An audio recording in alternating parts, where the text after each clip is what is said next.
Welcome everybody into the Vessel stream here. It is season 2 and I have a special guest with me here on this broadcast, Katrina. Thank you so much authentically for joining us here tonight. My pleasure. Thanks so much for having me. This is a high school league called Vessel. Vessel stands for Varsity Esports and STEM League. So all these players also, in addition to playing Rocket League, they also get to code and learn STEM and what kind of careers they can have in esports. And that's why we bring you in here, Katrina. Did you ever envision that growing to a point where concurrent viewers on Twitch would be up to the 150 level? The numbers that you've had grow pretty steadily. Did you ever imagine you'd be at this point so quickly?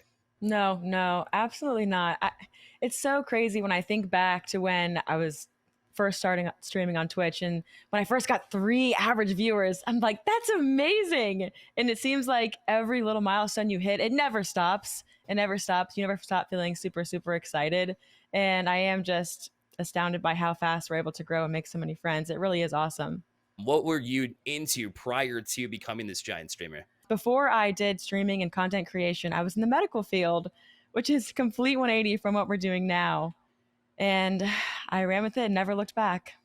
That's awesome. We're also going to watch some Rocket League, by the way. We're not here just to grill Katrina with a bunch of questions. So we're going to get into the action here momentarily. In fact, the first game is underway right now. Katrina, back to a little bit of the content as well. I know starting up, it can be very difficult. It's difficult to really, when you're looking at 0 viewers, 3 viewers, 5 viewers, when you're brand new to the streaming space, it's very difficult to try to put that out of your head. And, if you have a bad stream and your numbers are down, it's very difficult to kind of deal with. How do you really approach that if you're seeing a stream of yours that's like not as strong as it could be?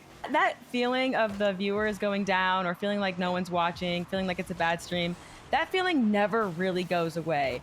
At least speaking for myself and my friend who also plays Rocket League and streams Rocket League, Jamaican Coconut, he has the same problem. Sometimes you have to keep the viewers turned off. I know you don't want to. You want to see how you're doing, but you have to be able to entertain a stream of one person or 1,000 people the same. I know if I look at the viewers and it's not what I expect it to be, I will get sad, I'll get quiet, my gameplay will go down, I'll be a little like thinking like, what's wrong with me? Why doesn't anyone want to watch me, hang out with me? And you cannot do that. And you want to, and you cannot.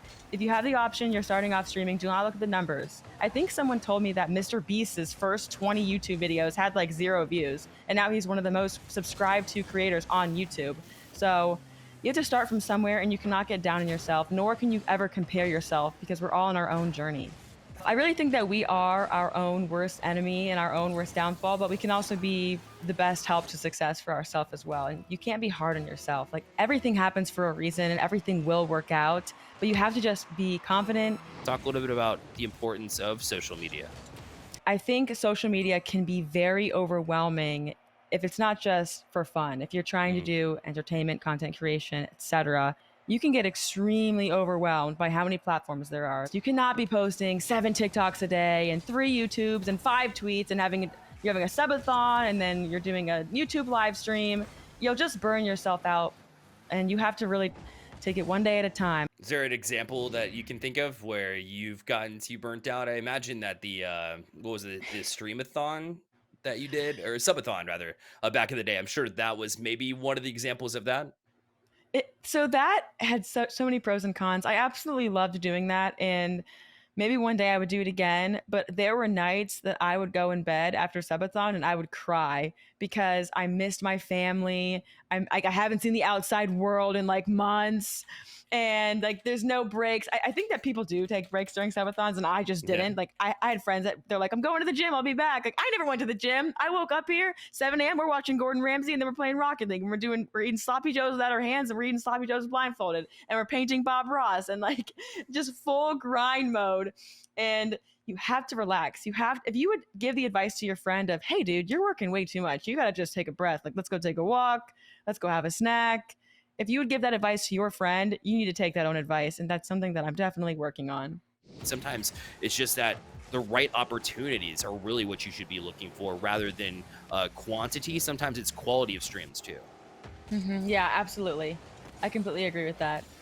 So I know you talked about, in addition to multiple platforms, also exploring multiple games, like, and not putting all your eggs in one basket necessarily. Rocket League obviously is what Well, it's not exactly what got you started either. I know you were streaming Fall Guys for a long time in your inception, so you made the switch to Rocket League at some point. So, talk about variety streaming in general.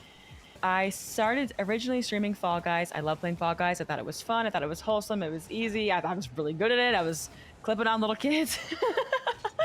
And about 2 months after I started Fall Guys, I started Rocket League November 2021.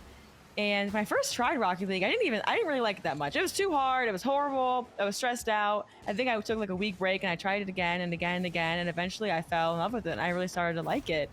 But I've started to realize over the last 2-ish years of streaming that there are other games that I like to play. And I want people to like to also watch me and play with me in these other games and just chatting segments and reaction content pieces and things like that. I would like to build a community that likes to watch me and hang out with me no matter what we do. And I know the viewers will go down. I know I will not get as many subs. I know that for a fact. And it stinks, but it is what it is. You know, people want to watch Rocket League or they want to watch Call of Duty. They don't have to watch you switch to a different game. But I do think that after you've established a small base, a community of people that genuinely like you for you and not just a game, whatever that game may be, I Mm. do think you'll feel more comfortable moving on to playing or streaming any other game, just chatting, IRL streams, cooking streams, anything like that.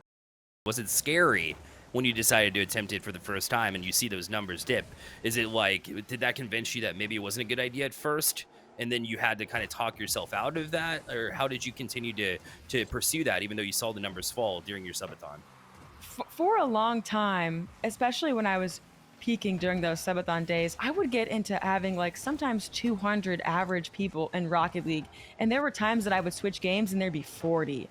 And again, I don't like to look at the numbers, but of course I was guilty of it. I try not to do it now, but it makes you feel devastated. It makes you think, Mm. you know, why would I want to stick to this other game that no one likes to watch? They don't like to watch me. I'm boring. I'm not talking. This is stupid. Like, you're just down on yourself. And you just gotta keep sticking with it because there are people that we play marbles, we play Suiki game, we play Apex. Suiki game is the watermelon game. We do Drawy, we do charades, we do Fall Guys. Like, no, it will never be as high as Rocket League. Like, maybe one day, but in the beginning, it certainly will not be because people always know you for one specific game. You switch games, that, you know, you just can't take it personally. They like to watch Rocket League. They like to watch Call of Duty. Maybe they don't want. Maybe they have a hate against Apex Legends. You can't blame them for that. You know, you'll find your people and they'll follow you wherever you want to go. You can't be discouraged when there are less people, there are less chatters, there are less subs rolling in. That doesn't mean that you are a bad creator and it is boring. It just means that it's different and you're branching out. It's something new, and you're testing the algorithm, you're testing the waters, and you're testing what yourself and your audience likes. You as a female creator, what are some of the struggles that you've gone through, if you want to share any? The struggles that bother me, I feel like I've grown a hardened skin, but at the very beginning of streaming and especially playing a game like Rocket League where it's competitive based, Yeah. the thing of someone saying that you're boosted or carried, which this happens for men as well. I know that it does for sure. Because if you don't perform in one game, oh, you missed the ball. Boosted, carried. Like, bro, the boyfriend's under the desk playing for her. This is not her hands. Like, watch the camera. Like, I've heard Right. 1,000 things Yep. like that before. And that kind of thing always used to bother me because I've tried to pride myself on, you know, I'm learning. Like, I'm doing this for me, and I'm not the greatest at it, but I'm definitely not cheating. So, and don't try to say you think I'm cheating because of my gender. That's absolutely Absurd. insane. But Absolutely absurd. Yeah. I try to just remember, no matter what anyone says to you in life, mean or for your career, for streaming, for gaming, it could be a random person in your Publix parking lot.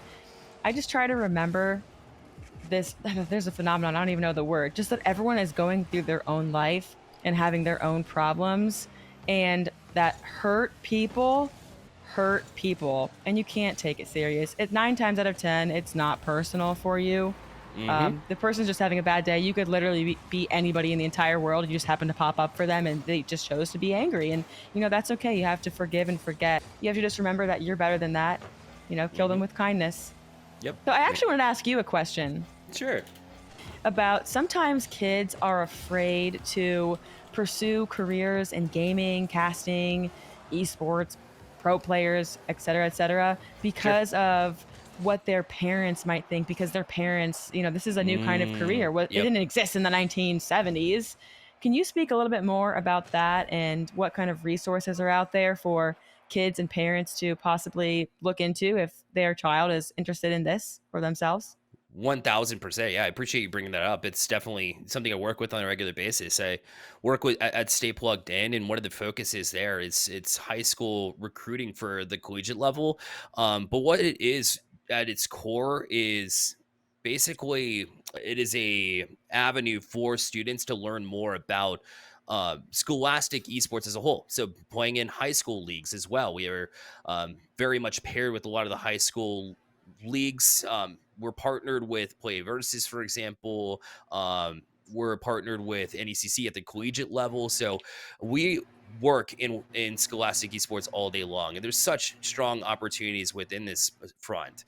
But also, if you want to get your parent involved, there are experts in the scene that can really talk them through it. And for me, I think it's very important that when you're talking to your parents or your guardians or aunts, uncles, whoever might be taking care of you, it's very just important to let them know your emotions towards this game. If this is something that you want to pursue in the future, very much open that conversation, be real with them, say this is an avenue that is possible, and then look at the opportunities, the scholarships that are given away, right? If this is an avenue that you want to pursue, it's only going to help you out, and it's only growing right now, the scholastic space, both in high school and at the collegiate level.